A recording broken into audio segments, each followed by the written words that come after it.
The UEFA handball rule is absolute BS. How are we in 2024 and we have a different handball rule for the same game that's played, but in two different competitions? The commentators today said if that Mikel Merino handball instance was in the Premier League, it wouldn't have been given a handball. But UEFA have adopted a new set of rules, which they are stricter when it comes to these sort of decisions, and it's a penalty. We're in 2024. We're 2 months from 2025, and we have got different footballing rules in different competitions.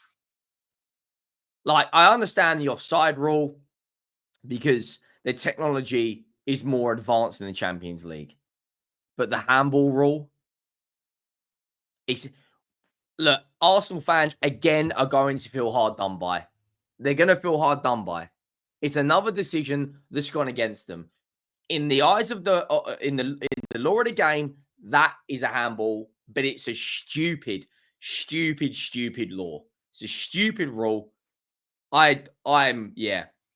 Make sure you go down, drop a like on the video if you haven't already. Make sure you have subscribed to the channel. We are closing in on 30,000 subscribers, which is genuinely insane. It's absolutely insane.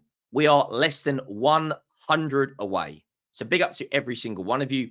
Let me know your thoughts down below. Inter Milan 1, Arsenal 0. And Inter Milan have gone 4 games in the Champions League with 0 goals conceded. 0 goals. They've gone to the Etihad and they've played Arsenal at home and they have conceded 0. And I'm going to be brutally honest tonight. Brutally honest. If Arsenal want to win a league title, if Arsenal want to win the Champions League, they have got to improve these performances. They have got to. Kai Havertz has got 1 goal in his last 6 games. Arsenal are 1 win in their last 4. They've lost tonight. They lost against Newcastle. They drew to Liverpool. They beat Shakhtar Donetsk. Their attack is not firing on all cylinders. But why is it? Is it a personnel thing? Is it Saka? Is it Havertz? Is it Trossard? Is it Martinelli? Or is it a system thing with Areta? I was sitting there tonight thinking, why on earth are these players whipping in a ball to Kai Havertz when he's got 3 aerially dominant centre-backs surrounding him? Why not just fizz in a low cross? It gets a deflection, ends up in the back of the net. You know, it's something different. It was too predictable tonight. Not good enough from Arsenal, from my perspective. As soon as Inter Milan got their goal, that was it. As soon as they got that goal, I thought, Inter Milan, Italian side, notoriously really strong defensively. That kind of was it for me. Arsenal at the moment, look, the side we saw in pre-season absolutely destroy, by Leverkusen. The side that the game plan was absolutely spot on against Aston Villa, City, Spurs. Leandro Trossard, for me, not been good enough this season by any stretch of the imagination. He's popped up with moments, but Arsenal need consistency. Yes, they're going to feel hard done by, but they've got to improve if they want to. If Arsenal lose to Chelsea at the weekend and Liverpool beat Villa on Saturday night, they're 10 points clear.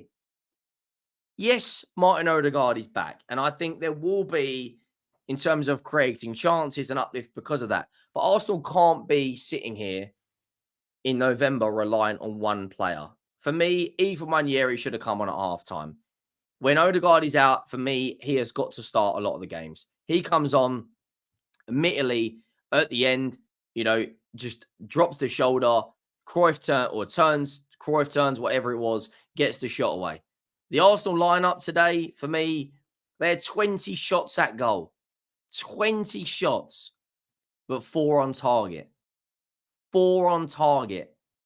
That's 1/5 of your shots. 20% of your shots were on target. Dominated possession, which we knew they would. More passes, a lot more. A lot higher passing accuracy. Corners probably had a lot more as well. Yeah, 13-0. In terms of the lineups, an Inter Milan side had no Bastoni, had no Di Marco, had no Mkhitaryan, had no Marcus Thuram.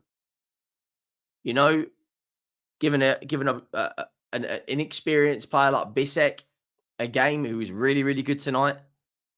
You know, Taremi, who's got to be, 32, 33 now. You look at this Arsenal side, and I understand the 4-4-2 works away from home. It makes them defensively sound. And yes, they didn't concede a goal in open play, but it is, for me, limiting their chance creation. Timber, Gabriel, Saliba, Ben White, very, very, very, very solid defensively. But they aren't creating a huge amount of yes, they've had 20 shots, but how many clear-cut one-on-ones? How many clear big saves did Sommer have to make? Partey, good tonight. Marino, okay. Gabriel Martinelli, for me, has got to improve. Kai Havertz barely had a sniff.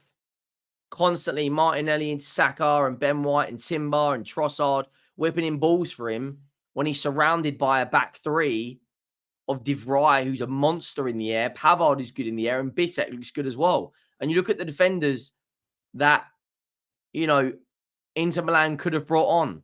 Acerbi, good in the air. Bastoni, good in the air. Di Marco, one of the best fullbacks in Europe. Barrea, the controller. Mkhitaryan, an ex-Arsenal player. Thuram. And Arsenal bring on Wanyeri with 10 minutes to go. They've simply got to improve. Look, it's an absolute BS crap rule. But the rules are the rules. And this Arsenal team right now, I don't know what we're seeing, considering at the start of the season, when I predicted them to win the league, it's a blip. Their performances will come back. But if they lose to Chelsea and Villa get a point, they lose to Chelsea, Spurs win, Brighton win. Let's say they lose to Chelsea 3-0. Fulham could be above them. Fulham. Bournemouth could be above them. Yes, it's fine margins. I felt like that was it. I'm not going to lie. Like that they got the goal. Inter Milan, they settled down. They were defensively sound. Wanyeri, for me, got to be the guy that comes in. And Arsenal now will be sitting there thinking, I'm looking at these run of games, and it's not going to get easy for them. I'm going to be brutally honest. Chelsea away. Are Chelsea favourites for that game? Knowing the fact that they can rest everyone for their game tomorrow night. Nottingham Forest. They're in the form of their lives. Sporting, albeit it's without Ruben Amorim, but they've just dismantled Manchester City 4-1. West Ham away. A team last season which they lost to twice, albeit they are in the mud right now, West Ham. And Man United, which will be a completely different outlet now because they will have Ruben Amorim. And then Fulham away. These aren't 6 easy games. I'm going to be brutally honest. You keep going. Monaco. All right, Arsenal should be beating Monaco. Everton, Arsenal should beat Everton. Palace, and the other game, Palace. And Ipswich and Brighton. So they're not actually that bad. But these 6, Arsenal aren't scoring goals in their last 2. If you go back, if you take out the Preston game, let's just take the Preston game out. Because Arsenal should be dismantling Preston. They've got 3 goals in their last 5 games. Last 6 games. So, for the last 5 games. Didn't score against Bournemouth. Didn't score against Newcastle. Didn't score against Inter Milan. Now, Arteta has to get more out of these players. He has to maybe tweak his system a little bit. They have got to be sitting there right now. I